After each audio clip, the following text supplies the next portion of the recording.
Hi guys, Miss Erin here from TLC, and we are working on some activities that we can do at home. Our activity today is called Spring Toast. So some of the things that we are going to need are all things that you can find in your home. We're going to need milk, some containers to put the milk, a piece of bread, a paintbrush, food coloring, and eventually your toaster. So, because we're working with food, we want to make sure that we wash our hands with soap and water using our happy birthday song to ensure that we've gotten off all of the germs. So let's get started. So, the first thing you want to do is you want to add some milk to your 2 containers, which I've done already. The next thing we will do is we will add the food coloring. So I've chosen 3 colors. I have green, red, and blue. The first one I'm going to add is the green. After adding a few drops, take the back end of your paintbrush and swirl it around until it is the color that you would like.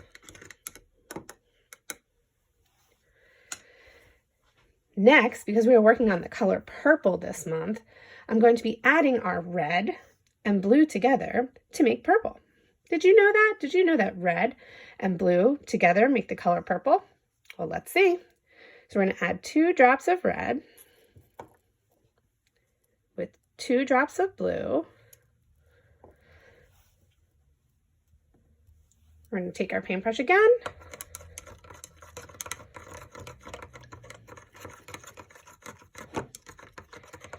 Looks a little bit more on the blue side to me than purple. So let's add a little more red.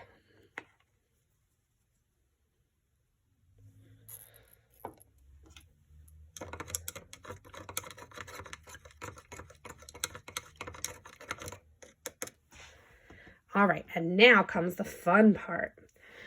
So we're going to dip our paintbrush into our milk paint that we've made, and we're going to put it onto the bread.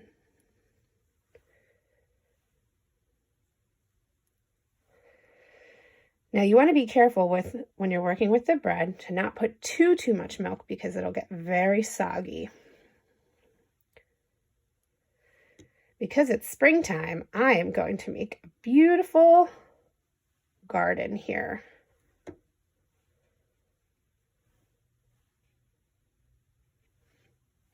You might find that dabbing the paint onto the bread works better than using the paintbrush to go up and down like we typically would.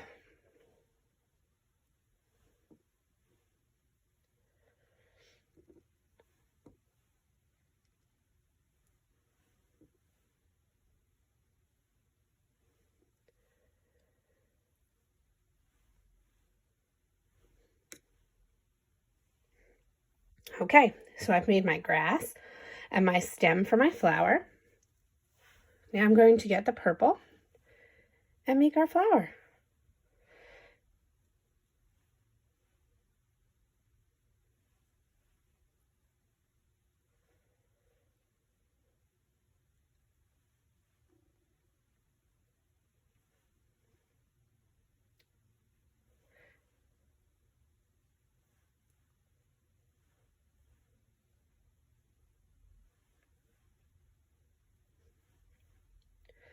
So remember, you guys can make anything you want on your bread. I saw a really cute one where somebody made a rainbow. I'm going to do maybe some clouds over here.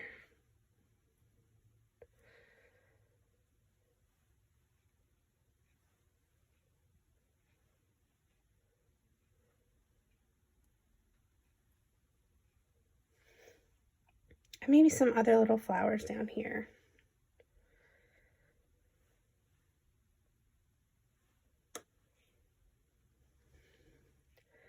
What's really awesome about this project is that you can make whatever you want. You can do it as many times as you want. And it helps to bring out your child's creativity.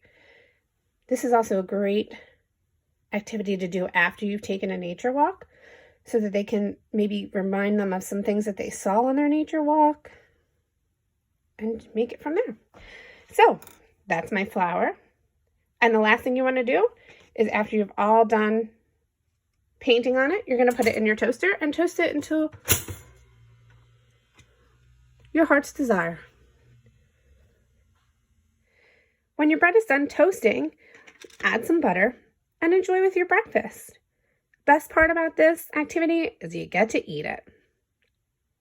See you guys soon. So our last activity is going to be a movement activity.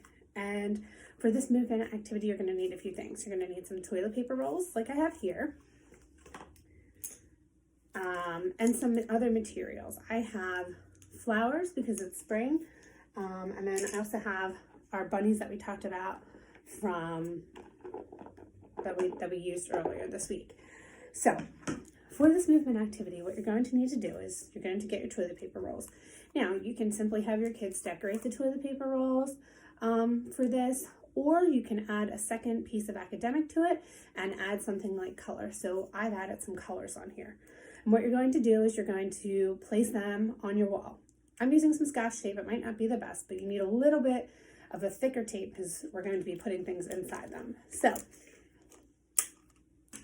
what you want to do is you want to tape all of these to the wall. You can put them at different levels, some high, some low. That way kids will be reaching up high, squatting down really low to put them in.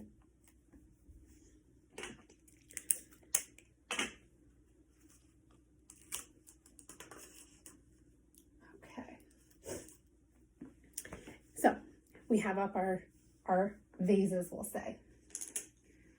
Now, what we're going to do with these materials is a few things. There's a couple of ways that you could play this game, this movement game. You could either put these, say, all the way across the room and have your child walk over, grab them, and then come over and match the color and put them in.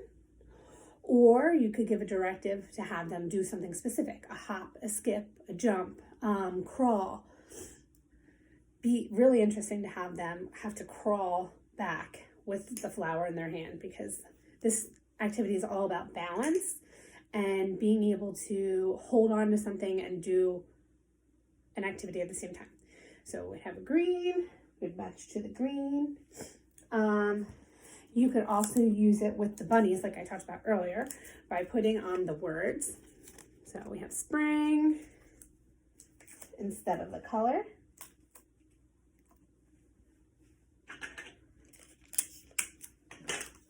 We had grass earlier for our spring words.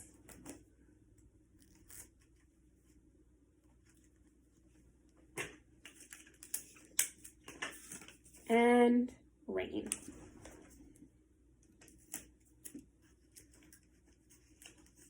Again, it can be the same thing. We can put the bunnies in another area, but this time we could add another fine motor piece to it. So we could do the same old scoop like we were doing before. So we would scoop the bunny, have to carry the bunny across if we put them across the room. And this bunny says, grass. And we will put him in the grass. Boop. Or we could use the clothespin like we used earlier to also try and work on that fine motor and the strengthening of our muscles in our fingers. This one says spring. Well, we will drop them in the spring one. You can do this activity a number of ways. Like I said, you can do it across the room. I've seen it written that you can do it on stairs to practice balance going up and down. I don't suggest doing that without adult supervision. And it's always good. That way you can hold on to the railing if you're using the stairs. You could put all of these up high, and you can have your child step onto a stool. So to balance that and step up onto a stool. This activity was primarily made to get your child moving and also to work on their balance. And then we've added some fine motor. Hope you guys enjoy.